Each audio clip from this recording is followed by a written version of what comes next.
Let's get started into our lesson tonight in the Tree of Life series. Tonight's lesson is called Seed and Sacrifice. Recap for where we are, where we've been up to this point. This is week 3 of our study, week 3 of 4 in the Tree of Life series.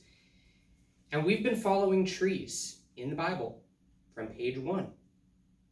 In our first week, we examined how there are parallels running throughout Genesis chapter 1 and 2 that associate trees and mankind in interesting ways. Their creation, their life, and their role are all intertwined from the outset.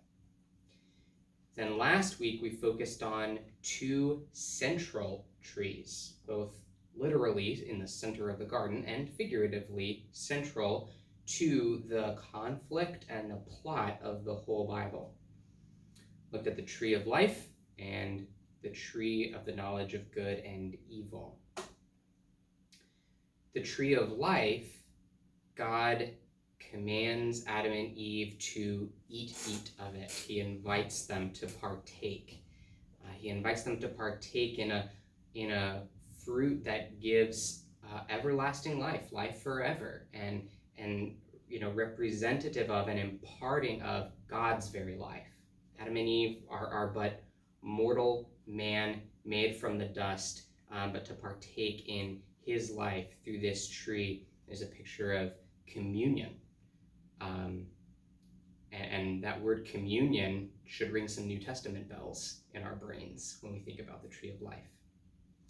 But right by the tree of life is a forbidden tree. The tree of the knowledge of Tov and Ra in Hebrew, of good and bad. The knowledge of good and bad. And God forbade them from eating of this tree. He says, in the day you eat of it, you will die. You will surely die. And the only thing separating these 2 trees in our hearts and in our minds is that word of the Lord, that word of God that says do not, his commandment, and trusting him. And this is a picture of everyday life. Will you trust him in the choices that you make every day, choosing one of those 2 trees in all things that we do? Honestly, we tend to follow after the pattern of our parents, right? Adam and Eve. And we favor that thing which seems good to us, the things that we know are good, and there's an immediacy to them. She saw that it was good for food, it was beautiful to look at, and it was good to make one wise. Like, what could be wrong with this thing? And we take shortcuts. And C.S. Lewis says it awesomely, as always, when he says, "We are half-hearted creatures, fooling about with drink and sex and ambition when infinite joy is offered us, like an ignorant child who wants to go on making mud pies in a slum because he cannot imagine what is meant by the offer of a holiday by the sea."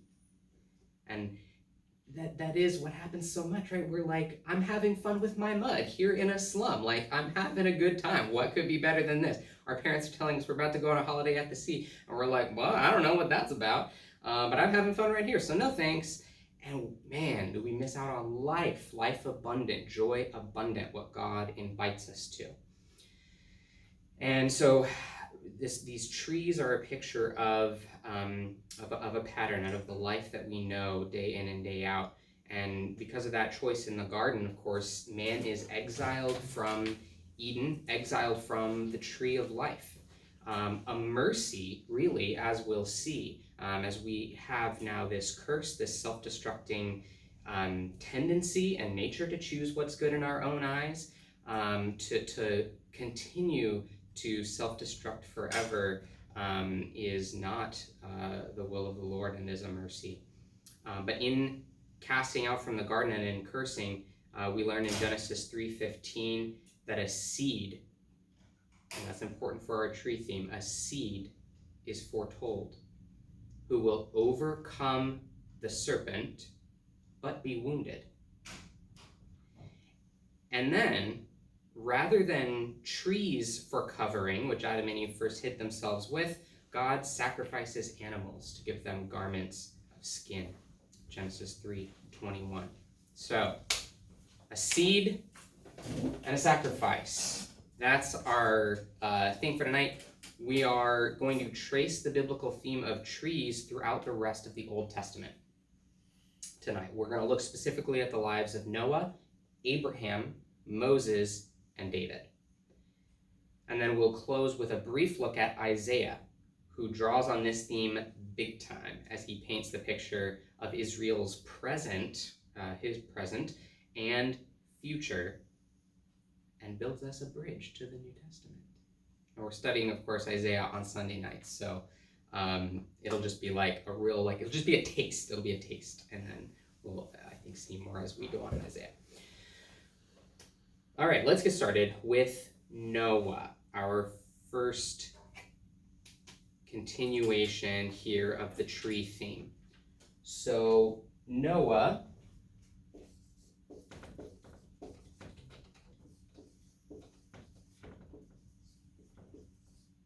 we're going to focus in on chapters 5 through 8 of Genesis for the life of Noah. And in your Bibles, if you want to turn to Genesis chapter 5, we're going to start in verse 28.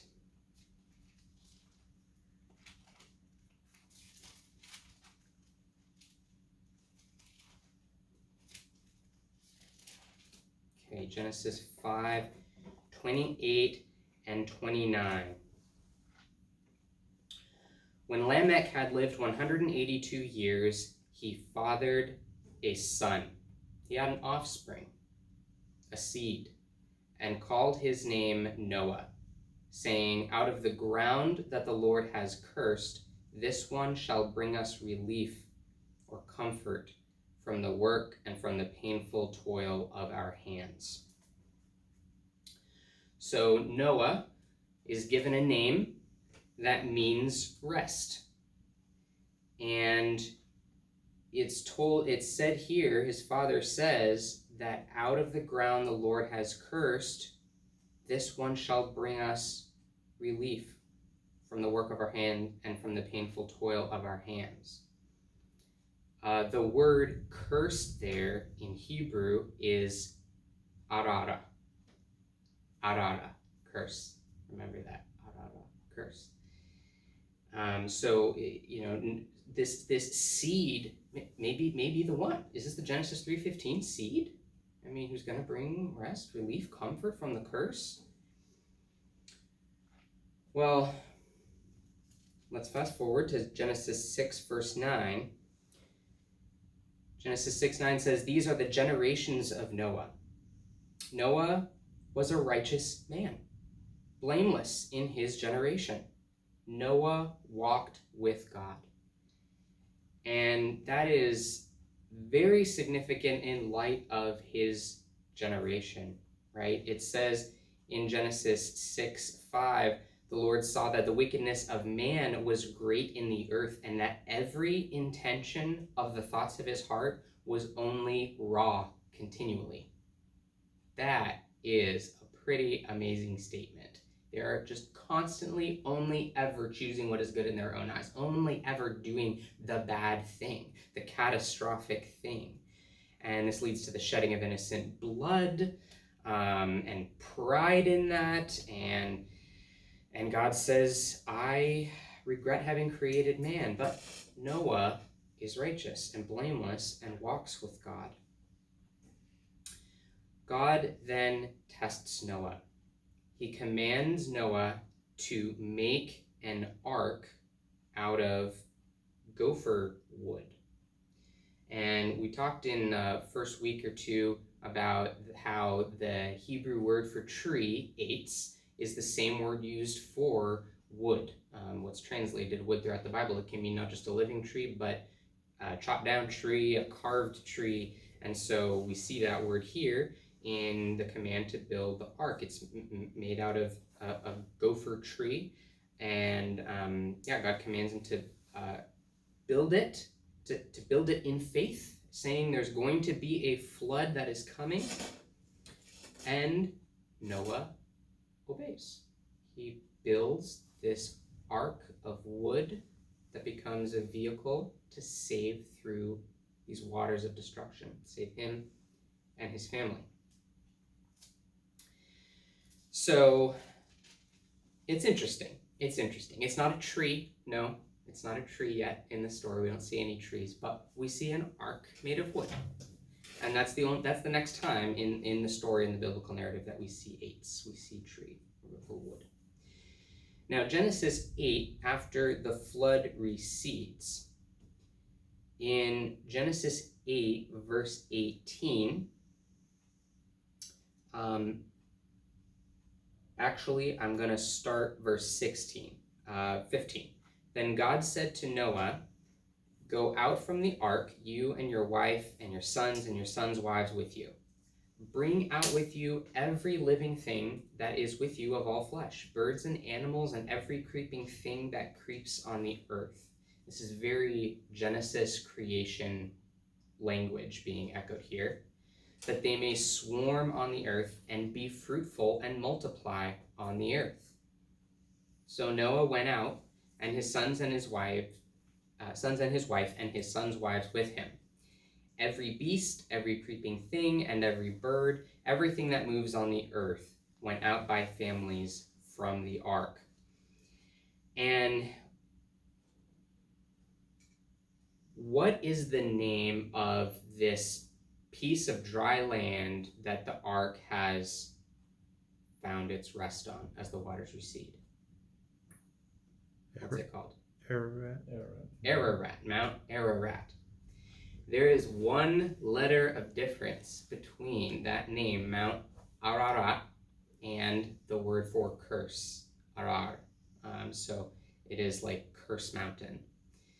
And so they're on a high place, on a mountain, with this Eden picture of being fruitful and multiply coming out from the ark with all the animals.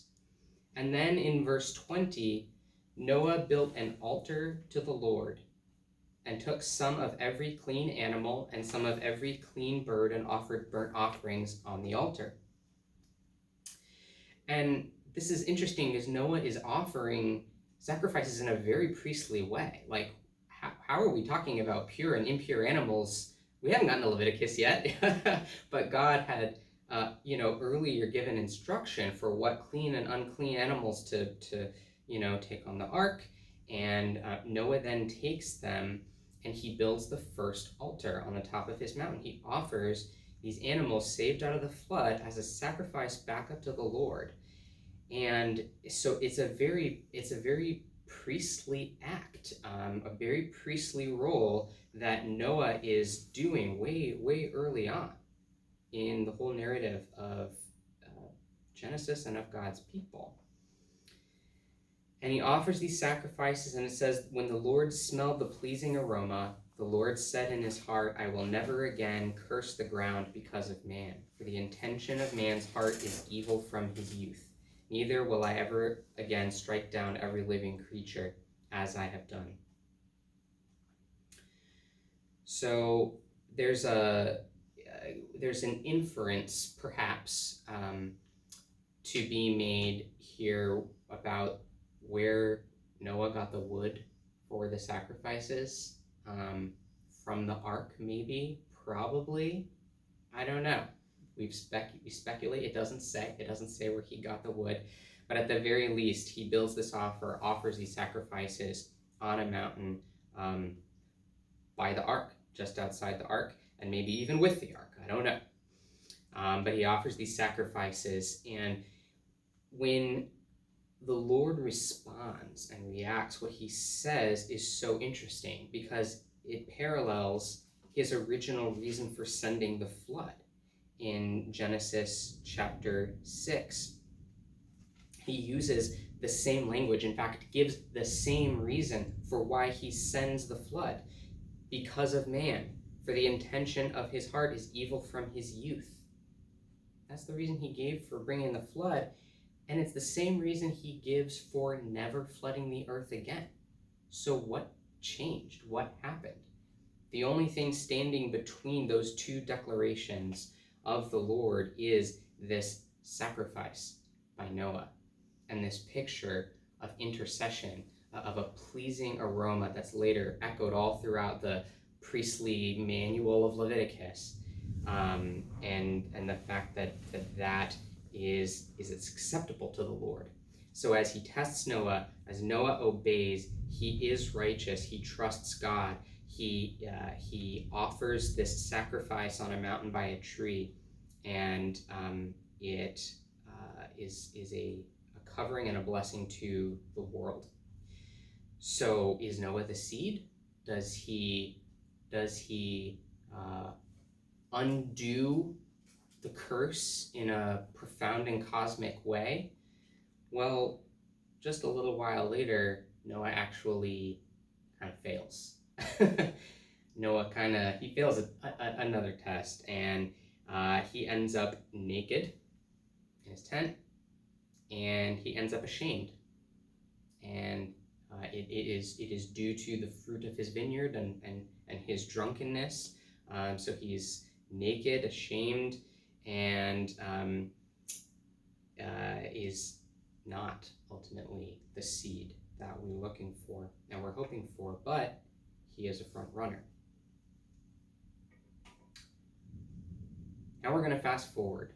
That was Noah and the trees that we see in Noah, and the seed and the sacrifice we see in Noah. Now we're going to go to Abraham, and we're going to look at Genesis 12 through 22.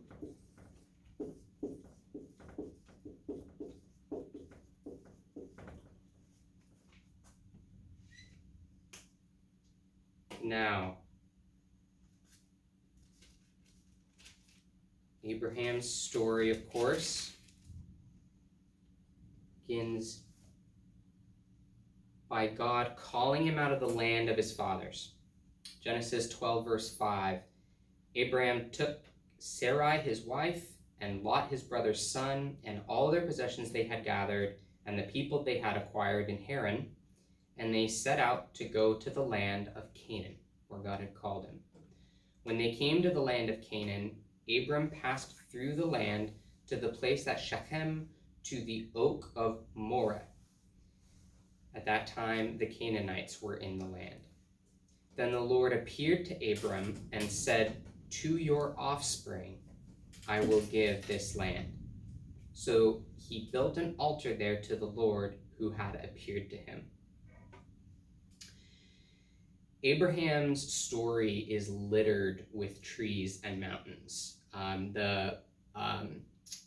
Dr. Mackey on the Bible Project says if you take a green highlighter and a brown highlighter and you just stroll through the book of Genesis and you just color in every instance of tree and mountain you see, you're going to have a real colorful looking portion of Genesis there. They just come up all the time.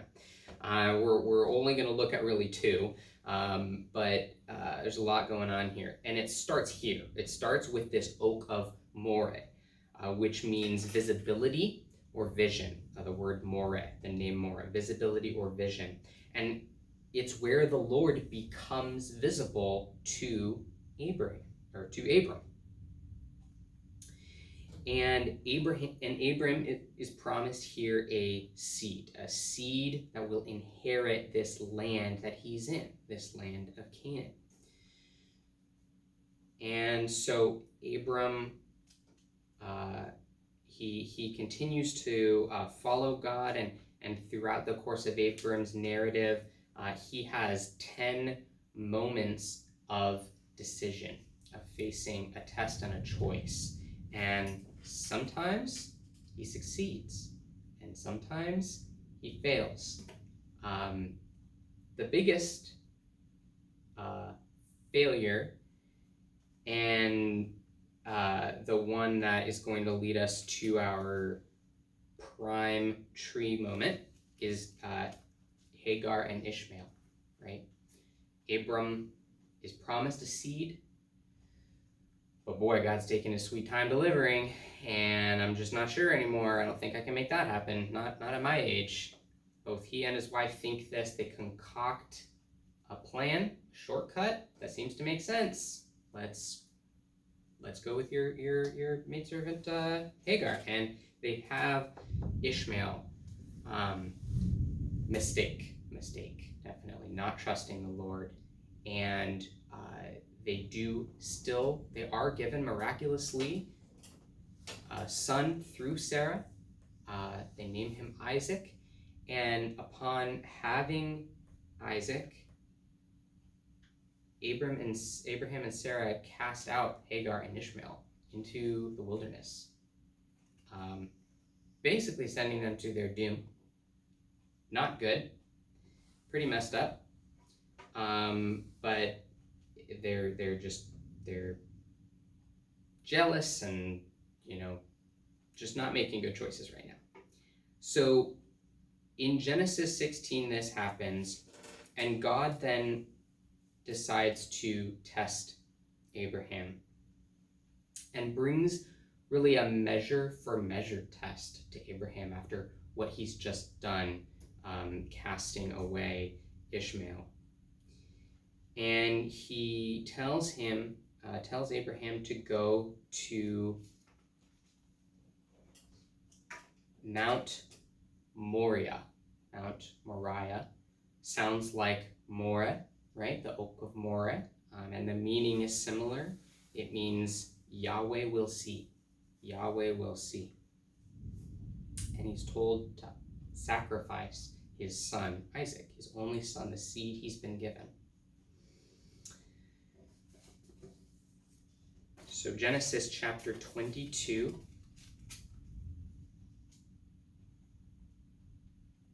God tested Abraham and said to him, Abraham, Abraham. And he said, Here I am. He said, Take your son, your only son Isaac, whom you love, and go to the land of Moriah, and offer him there as a burnt offering on one of the mountains, which I shall tell you. So Abraham rose early in the morning, saddled his donkey, and took 2 of his young men with him, and his son Isaac. And he cut its for the burnt offering, and arose and went to the place of which God had told him. On the 3rd day, Abraham lifted up his eyes and saw the place from afar. Then Abraham said to his young men, Stay here with the donkey, and I and the boy will go over there and worship and come again to you. And Abraham took the 8ths of the burnt offering and laid it on Isaac, his son. And he took in his hand the fire and the knife. So they went both of them together. And Isaac said to his father Abraham, My father. And he said, Here I am, my son. He said, Behold, the fire and the 8ths, but where is the lamb for a burnt offering? Abraham said, God will provide for himself the lamb for a burnt offering, my son. So they went, both of them, together.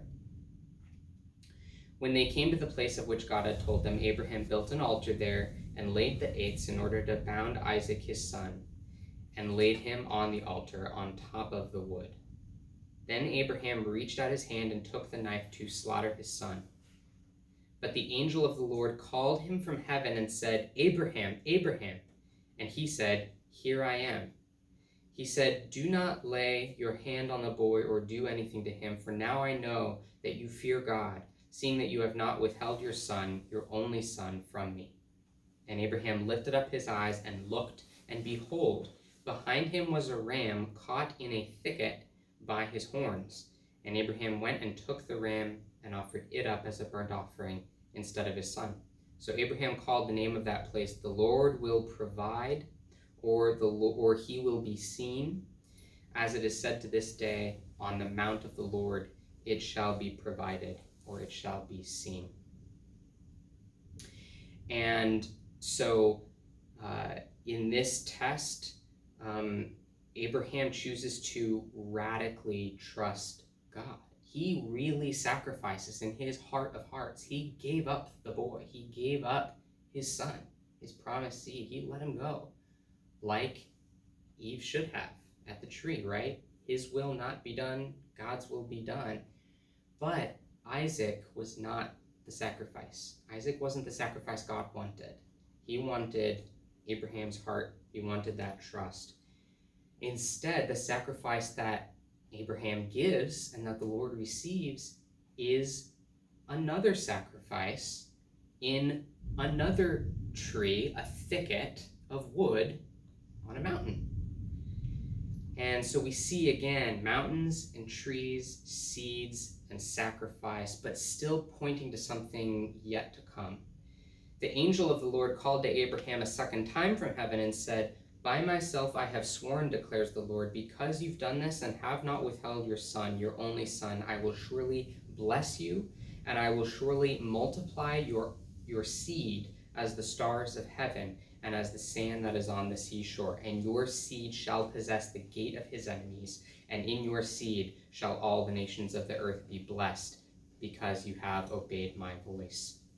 So again, we have a forerunner, the father of our faith, Abraham, making this choice at a critical moment of testing. And that is a highlight of trees from Abraham. And you can see there in that story, you can see some of this, again, this Genesis language and themes echoed. Now, Moses, we get into the book of Exodus.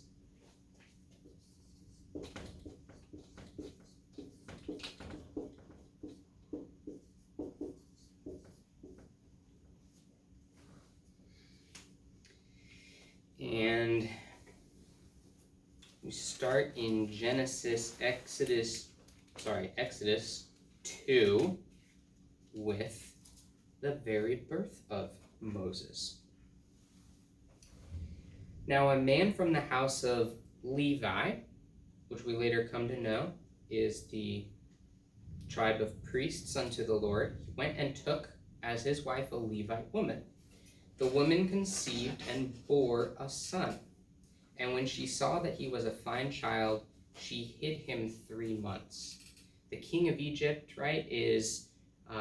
he is threatened by the people of Israel, and he is throwing all of the baby boys to and under into the Nile, into these waters of death to keep down this very fruitful population of Abraham's family from growing. And so he's killing these baby boys, but Moses' parents hide him. And then when she could hide him no longer, she took for him a basket made of bulrushes and daubed it with bitumen and pitch. And this word used for the basket is the same word as the ark in the story of Noah. And it's actually, these are the only 2 places where that Hebrew word is used. It's not even the same word referring to the Ark of the Covenant. Different word. But here we're seeing a vocabulary connection to the story of Moses. Even the detail of putting on the bitumen and pitch is how the creation of the ark is described. And so it too is a vehicle of Moses' salvation through these waters of death in a little ark. And then fast forwarding, Moses grows. He kills a man for beating another Israelite, and he goes into exile out of the land of Egypt after being a prince in Egypt. He goes into exile, goes into the wilderness, and becomes a shepherd. He becomes a shepherd. And he does this for 40 years. He's 40 years in the wilderness. And one day, in Exodus chapter 3, he comes unto a mountain. It says he came to Horeb, the mountain of God. And the angel of the Lord appeared to him in a flame of fire out of the midst of a Sinai bush. And this is not, a literal tree. It's a bush. It's a different kind of, vegetation, but like a mini tree. But the name Sinai, that's significant. That Hebrew word becomes the name by which this mountain is interchangeably called throughout the rest of the story of Exodus, right? Mount Sinai. And so you'll see Sinai, you'll see Horeb, but this is the same mountain of God where the presence of the Lord appears to him in this flaming bush. So the presence of God is here. It meets Moses. He meets Moses, and he calls to him. He says, the bush was burning, yet it was not consumed. Moses says, I will turn aside to see this great sight, why the bush is not burned. When the Lord saw that he turned aside to see, God called to him out of the bush, Moses, Moses. And he said, here I am. This is the same exact dialogue as Abraham. Moses calls his name twice. He repeats the same phrase back, here I am. Then he said, do not come near. Take your sandals off your feet, for the place on which you're standing is holy ground. And he said, I am the God of your father, the God of Abraham, the God of Isaac, and the God of Jacob. And Moses hid his face, for he was afraid to look at God.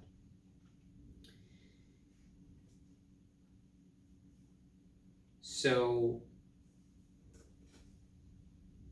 images from Eden, being at a mountain or a high place, at a bush, encountering the presence of God in the bush, like a tree of life.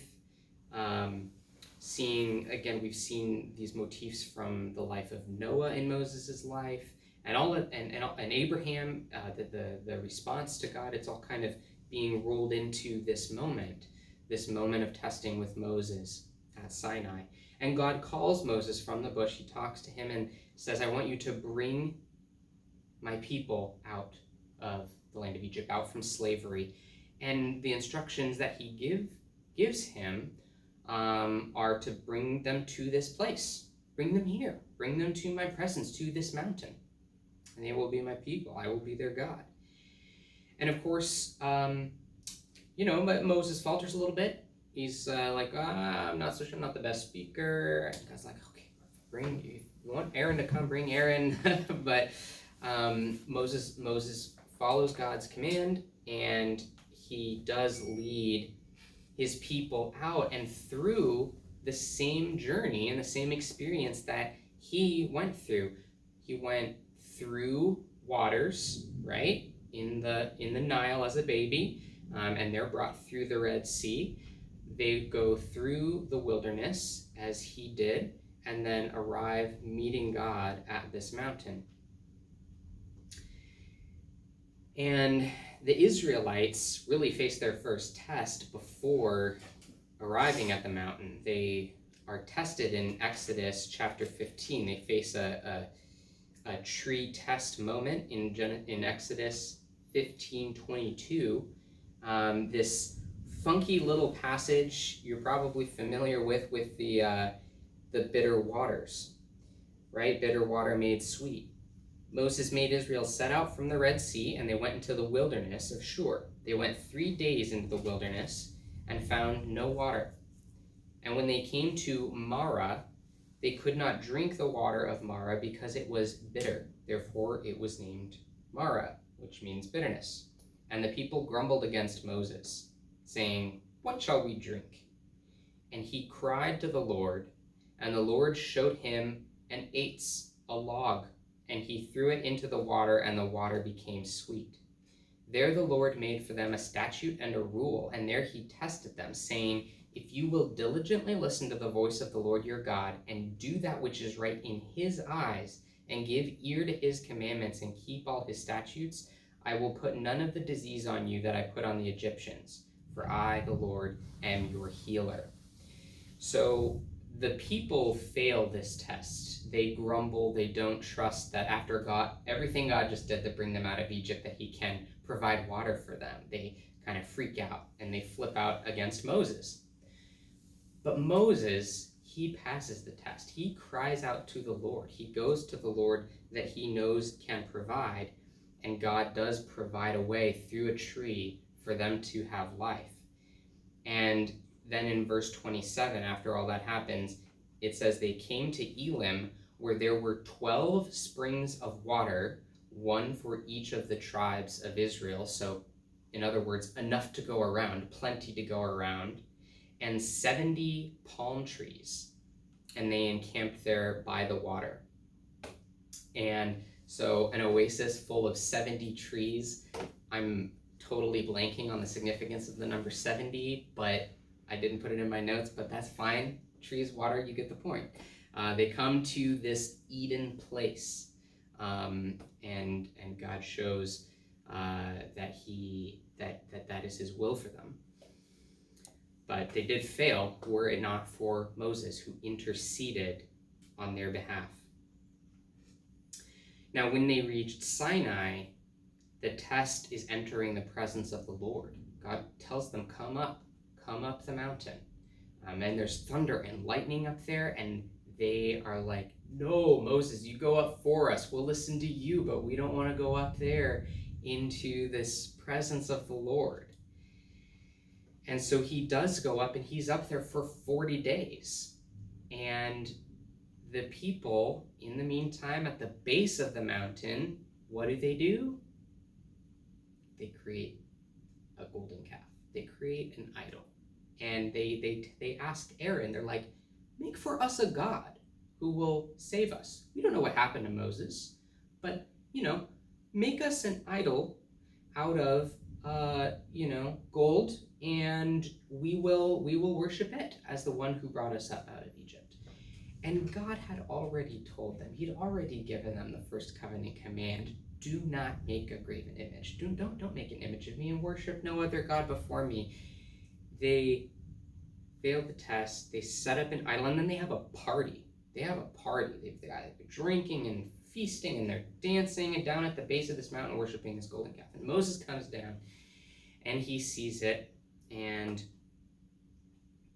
sees that they have done what is forbidden. They have chosen the wrong tree. They've created an alternate Eden at the base of the mountain. You kind of get that contrast there, where he's up on the mountain in the real presence of the Lord, receiving the word of the Lord, and they're down here, and they're partying it up with an idol. And this is the origin. This is a critical moment that begins a pattern throughout Israel's history of them just doing this kind of thing over and over again in various kinds of ways, creating these idols. But when Moses sees this, he gets angry. He goes back up the mountain, and it's amazing what he does next in Exodus 32. In Exodus 32, at the top of the mountain, in verse 30,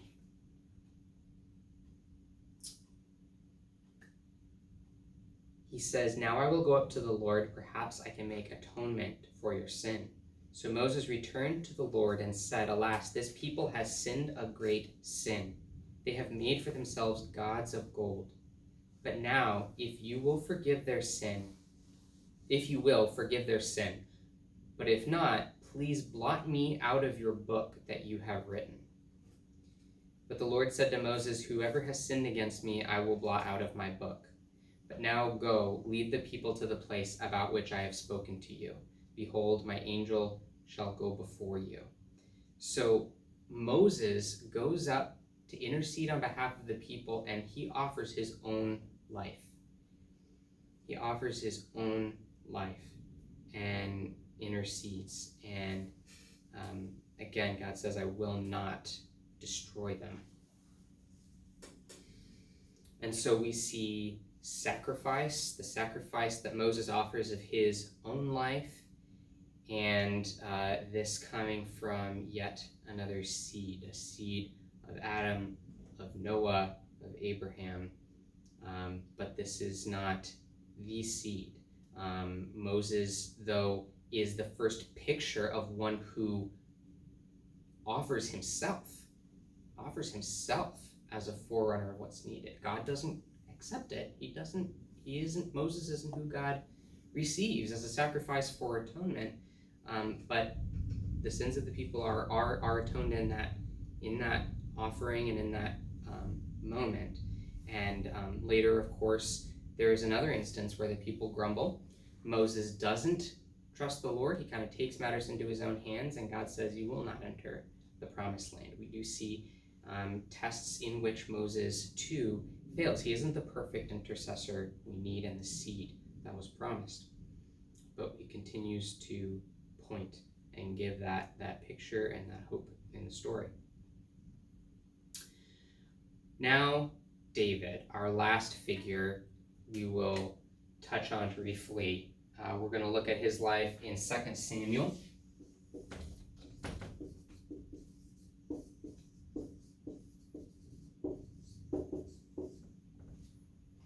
Samuel 5 through 7. In 2 Samuel 5, 6, and 7, King David, he takes the city of Jerusalem, which is on a high place, central in the land of the people, and he takes it over from these Jebusites, and he establishes it as his city, the city of the kingdom, the main capital. And Jerusalem is born there. And shortly after, just a few verses later, in 2 Samuel 5, 11, and 12, it says that a king from up north, the king of Tyre, sent cedars of Lebanon to David upon taking and establishing this city, and sends these cedars of Lebanon for David to build a house. So it's a gift that is received right as Jerusalem, Mount Zion, the mountain of God, it's called elsewhere, is established. And then, right after all that happens, David says, I'm bringing the ark here. I'm bringing the Ark of the Covenant. I'm bringing the presence of God to this place. And so in this procession, this parade of sorts, a very weird parade, not one I would want to go to, I don't think, but in this big parade where every 6 steps they offer a sacrifice, the Levites bring the Ark of the Covenant from where it currently is in the house of this guy to Jerusalem, to the tabernacle, to the tent. And so this sacrifice-laden parade's going on with the presence of the Lord, making its way in the Ark of the Covenant there. And it says this is the scene where David dances. He's celebrating. He's dancing for joy, and it says he's wearing an ephod, which is that's a priestly piece of attire and of garment, and he's dancing and presiding over all of this. Worshiping the Lord. And then when all is said and done, they have feasted, celebrated the presence of the Lord back where it belongs in this high place. It says that David gives the people these all kinds of food. He sends them away full and with food abundant. Every man and every woman go away with these cakes and other things. And so there's this picture of abundance. There's a very much an Eden moment going on here as David sets up Jerusalem and the house of the Lord. And then in 2 Samuel chapter 7, a very significant chapter. Let me flip there real fast. 2 Samuel 7, verse 8. Okay. David wants to build now a house for the Lord. I got these cedars of Lebanon for my own house. I want to build a house for you, Lord. And God tells David through a prophet, now therefore thus you shall say to my servant David, thus says the Lord of hosts, I took you from the pasture, from following the sheep, like Moses, that you should be prince over my people Israel. And I have been with you wherever you went, and have cut off all your enemies from before you. And I will make for you a great name, like the name of the great ones on earth. And I will appoint a place for my people Israel, and will plant them, so that they may dwell in their own place and be disturbed no more. And violent men shall afflict them no more, as formerly, from the time that I appointed judges over my people Israel. And I will give you rest from all your enemies. Moreover, the Lord declares to you that the Lord will make you a house. And this house becomes a picture of that seed, of David's seed, his offspring and lineage, When your days are fulfilled and you lie down with your fathers, I will raise up your offspring after you, who shall come from your body, and I will establish his kingdom. He shall build a house for my name, and I will establish the throne of his kingdom forever. I will be to him a father, and he shall be to me a son. And so we see that there will be a great promised seed from David with peace, prosperity, and a very close relationship with God, all attached to the promise. We come to find out it is not David's immediate sons, but there is still that hope. In the intervening years after David's life, the idol theme that started with the mountain and Moses, it plays out very consistently in the Israel narrative, just time and time again. These high places come up. We're going to see this all throughout Isaiah. The high places are such a problem. People keep going to them to worship. What's up with that? And it's not Jerusalem. It's not Jerusalem. It's not the temple. It's these other places. And what's notable about these high places and this pattern of idolatry that people have time and again is there is a goddess named Asherah, and they go to worship at these, what they call luxuriant trees. They're these totems or poles made of wood that symbolize this fertility and life that this false goddess of blessing, her name means blessing, provides. It's a false and twisted thing that people keep going after and choosing. And Isaiah brings all that to bear in his prophecies. We don't have time to go through very much at all, but we saw it at the beginning of our Isaiah study, right in the first verse of the book. At the end of chapter 1, Isaiah starts bringing in this tree theme and tree language. And really, as a charge against the people, he says in Isaiah 1:27, Zion shall be redeemed by justice, and those in her who repent by righteousness. But rebels and sinners shall be broken together, and those who forsake the Lord shall be consumed. Kind of an inversion of consuming, right? Consuming of the fruit of the tree of life. They shall be consumed. They shall be ashamed of the oaks that you desired, and you shall blush for the gardens that you have chosen. For you shall be like an oak whose leaf withers, and like a garden without water. Very much an inversion of Psalm 1, right? Rather than a tree whose leaf does not wither and bears fruit in season, you'll be like an oak whose leaf withers, and a garden without water. So your false Edens are going to show themselves for what they are. It will bring shame. You will be consumed. It ends, and the strong shall become tinder, and his work as a spark, and both of them shall burn together with none to quench them. Later in chapter 6, Isaiah talks about a purging of Israel. Israel needs to be purged. This needs to be dealt with. There will be a judgment, and he uses language of a chopping down, like the chopping down of a tree. Your branches will be lopped, and all that's going to be left is a remnant, and this remnant is like a stump. It's just the root of the thing. But out of that stump, hope will come. Isaiah 11:1. There shall come forth a shoot from the stump of Jesse, and a branch from his roots shall bear fruit, and the Spirit of the Lord shall rest upon him, the Spirit of wisdom and understanding, of counsel and might, the Spirit of knowledge and the fear of the Lord. And his delight shall be in the fear of the Lord. And he shall not judge by what his eyes see, or decide disputes by what his ears hear, but with righteousness he shall judge.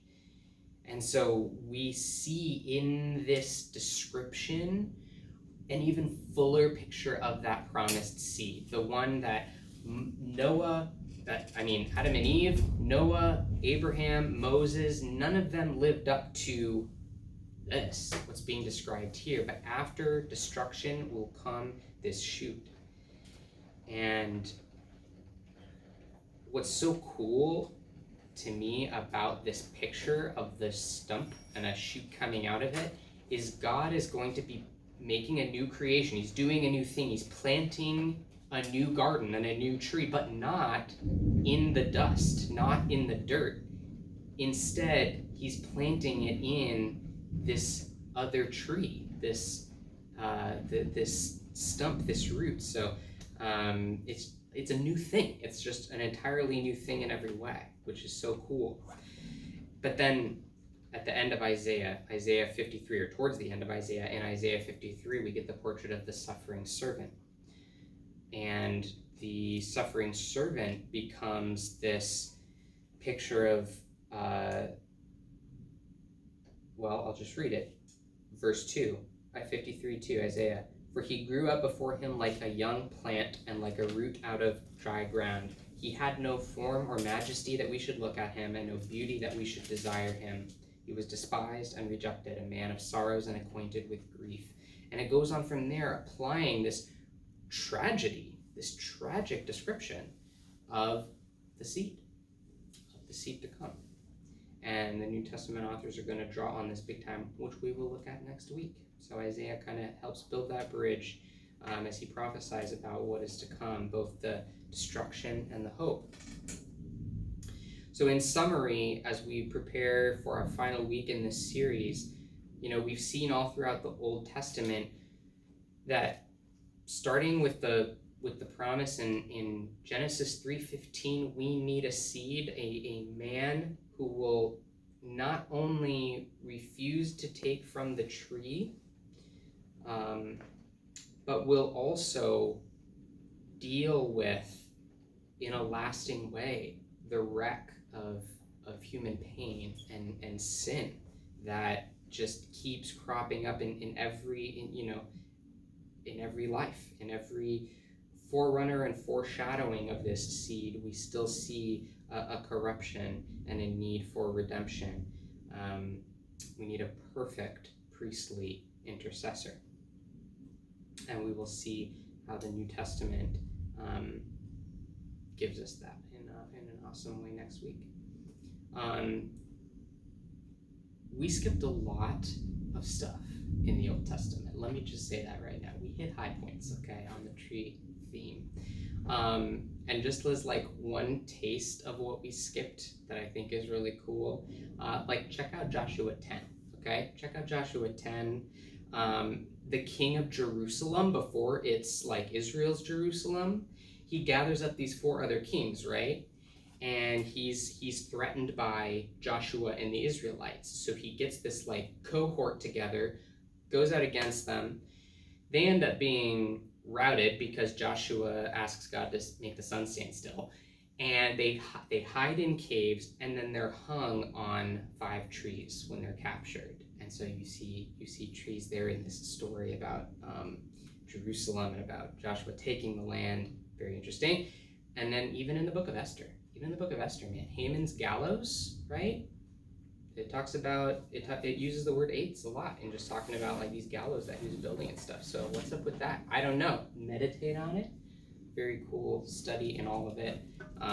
But that is our high-level survey of seed and sacrifice.